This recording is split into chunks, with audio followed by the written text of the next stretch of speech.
Hello বন্ধুরা, জুয়েল হেসেলে তোমাদের সবাইকে স্বাগত। আজকে তোমাদের করলা দিয়ে একটা ইউনিক রেসিপি করে দেখাবো। তোমরা যারা করলা খেতে পছন্দ করো না তেতোর জন্য, তারাও চেয়ে চেয়ে খাবে। তাহলে চলো শুরু করা যাক। আমি কটা করলা নিয়েছি, নিয়ে বাইরের দিকটা একটু চেঁচে নিয়েছি, তারপর মাঝখান দিয়ে কেটে নিয়েছি, নিয়ে একটা চামচের সাহায্যে করলার মাঝখানে যে দানাগুলো আছে সব কেটে ফেলে দিয়েছি। এইবার করলাগুলোর মধ্যে আমি বেশ কিছুটা নুন মাখিয়ে দিচ্ছি। নুন মাখিয়ে দিয়ে আমি 10 মিনিট রেখে দেবো।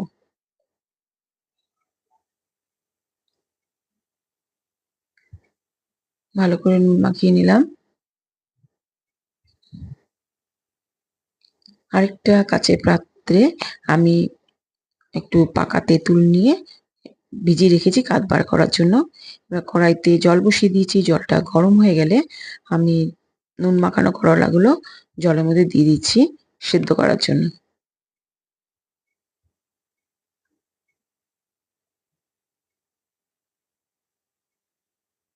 সেদ্ধ হয়ে গেছে, তুলে নিচ্ছি।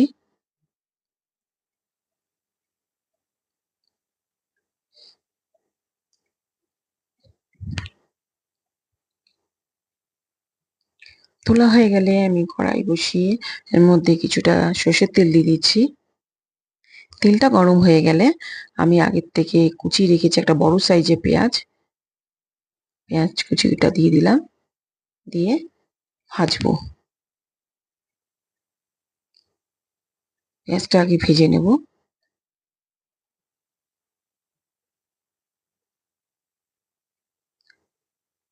পেঁয়াজ কিছুক্ষণ ভাজা হয়ে গেলে আমি এর মধ্যে দিয়ে দেবো আলু। দুটো আলু ছোট ছোট করে কেটে রেখেছিলাম টুকরো করে, সেই আলুগুলো আমি এর মধ্যে দিয়ে দিচ্ছি। আলু আর পেঁয়াজ ভালো করে আমি ভেজে নেব।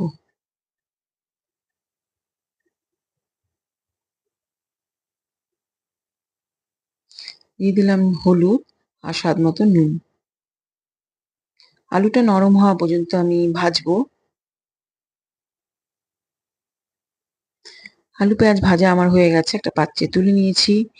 এবার এর মধ্যে মিশিয়ে দেবো 1 ইঞ্চি আদা গ্রেট করে, ধনে গুঁড়ো, জিরে গুঁড়ো আর গরম মশলা গুঁড়ো একসাথে দিয়ে দিলাম। আর দিচ্ছি হাফ বাটি ধনেপাতা কুচি, আর দেবো 2 চামচ তেঁতুলের কাত, দিয়ে ভালো করে মিশিয়ে নেবো।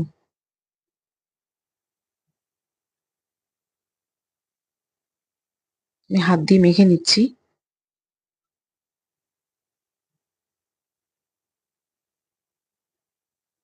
মাখা হয়ে গেলে আলাদা পাত্রে নিয়ে নিয়েছি। নিয়ে এবার যে করলাগুলো আমি সেদ্ধ করে রেখেছিলাম তার মধ্যে পুরটা ভরে দেবো। এইভাবে আমি সমস্ত করলার মধ্যে পুর ভরে নেব। আমি আরেকটা পাত্রে বেসন নিয়ে নিচ্ছি। নিচ্ছি নুন, দিচ্ছি হলুদ, দিয়ে জল দিয়ে একটা ব্যাটার তৈরি করে রেখেছি। বা কড়াইতে তেল দিয়ে দিচ্ছি বা সাদা তেল দিচ্ছি। সাদা তেল দিয়ে করলাগুলোকে ব্যাটারের মধ্যে চুবিয়ে আমি ভেজে নেব।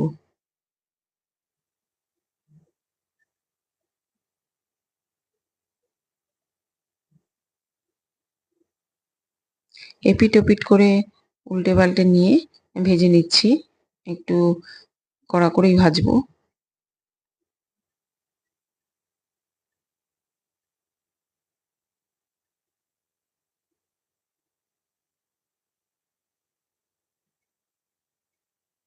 দেখো এইভাবে ভেজে নেব। ভাজা হয়ে গেছে, আমি তুলে নিচ্ছি।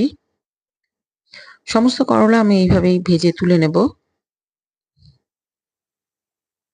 সার্ভিং বলে তুলে দিয়েছি, করলা ভাজা হয়ে গেছে। তোমরা অবশ্যই এটা বাড়িতে বানিয়ে খেও, খেতে ভীষণ ভালো হয়।